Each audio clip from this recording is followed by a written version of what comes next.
আপনার সন্তানদেরকে রাস্তায় গুলি করবে, হত্যা করবে, আর আপনারা ঘরে থাকবেন। এটা হতে পারে না।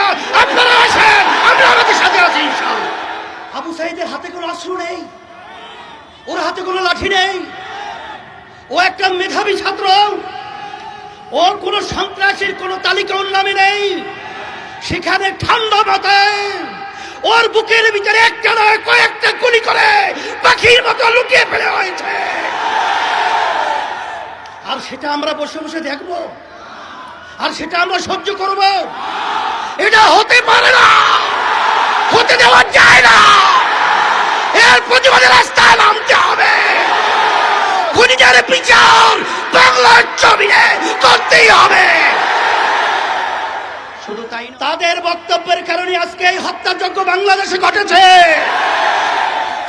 আপনারাই আপনাদের সন্ত্রাসীদেরকে উচকিয়ে দিয়ে আমার নিরীহ ছাত্রদের উপরে, ছাত্রীদের উপরে গুলি করে, রান্না চালিয়ে, তাণ্ডব চালিয়ে বাংলার ইতিহাসকে কলঙ্কিত করেছে।